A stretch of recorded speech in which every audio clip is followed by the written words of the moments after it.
Hey guys, what's up? Today we're going to do something a little bit different. All of y'all know how much I like to tinker with making lures. Y'all have seen that in my whole career, the making of lead stuff, the making of balsa stuff. And another thing I like to play with off and on is the making of plastic stuff. It's kind of beneficial for me, um, but it's also a lot of fun. And I'll be honest with you that I probably do it more for the fun aspect than for any other reason. You know, I've been with V&M for many, many years. I love all their soft plastics, but no one company can make everything in the world in every little color. So sometimes making my own is, like I said, it's got a purpose, but it's also really fun. It's something that I enjoy doing with my daughter, and it doesn't take a whole lot to do it. And I'm going to show you today, real quick, basically what you would need if you wanted to make some of your soft plastics. And now what we're going to do today is we're actually going to inject. I've got a couple of molds here. These are from Kirby Design Manufacturing. Great guy, makes a great product. I've got a couple of his 8-cavity molds here. One's more a crawl style bait, and one's more of a bug, beavery style bait. He calls it a bug. He's got a lot of molds. You can check him out online. And today we're going to shoot a couple of them, and I'm going to kind of take you through this process. You heard my microwave go off. I've actually got some plastisol heating up right here in my microwave. And basically, the plastisol I'm using, just to answer some of y'all's questions along the way, this is from a company called Bait Plastics. This is their part number 242. It's what they call a medium plastic. It's an ultra kill, low odor. I really like the low odor aspect of this, and you can buy it by smaller quantities. I buy it by the 5-gallon, and I just take this. This is just a mixer that I got from Lowe's or Home Depot or maybe Tractor Supply. Got a long little drill. Kind of stir this up, get it blended real well, and then you just take your plastisol. You can just put it in a Pyrex cup and stick it in the microwave. It takes about 7 or 8 minutes. This has just went off. It takes about 7 or 8 minutes for 2 cups. And you can see this is pretty thin. And then now you get to be creative. We're gonna make a pretty simple color today. We're gonna make a green pumpkin purple. So we'll put us a little green pumpkin dye in there. You know, and this is where you can kind of get it. You can kind of get it however you want it. If you like a real dark green pumpkin, you can add more dye. If you like a real transparent green pumpkin, you can add less. You can put any kind of flake in there you want. This is just some black. And then like I said, I'm gonna make a green pumpkin purple out of this little batch. So we'll put us a little purple glitter in there. And typically I would measure all this. I'm just kind of eyeballing at this so we can do it in a relatively quick fashion here, so y'all can see the process. So we're just going to stir that around, and now you can also, at this point in time, you can add scents, you can add salt, you can add, some guys are adding crushed glass. You can kind of add anything to it you want at this point in time. I've actually even made some with some goldfish food just to see what it would do. I don't recommend that. It makes an extremely bad odor.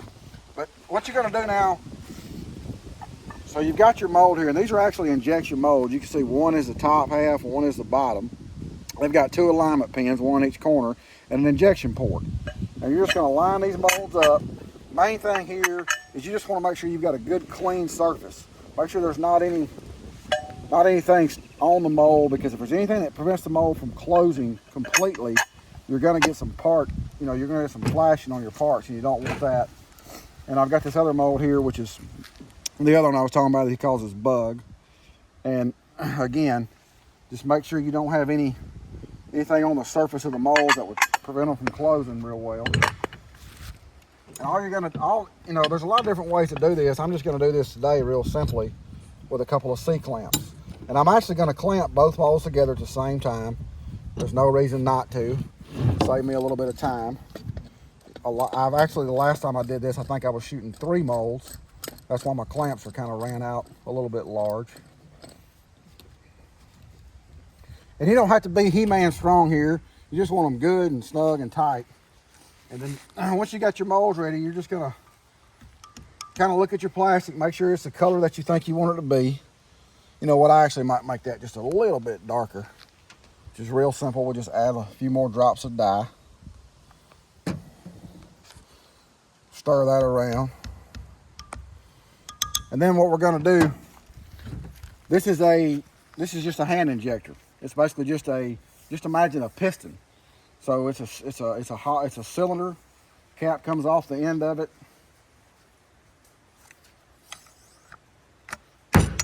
You can see how it's just got a cylinder head in it that fits inside with these two O-rings, and the head twists off of it so that you can clean it easy. It twists off and on.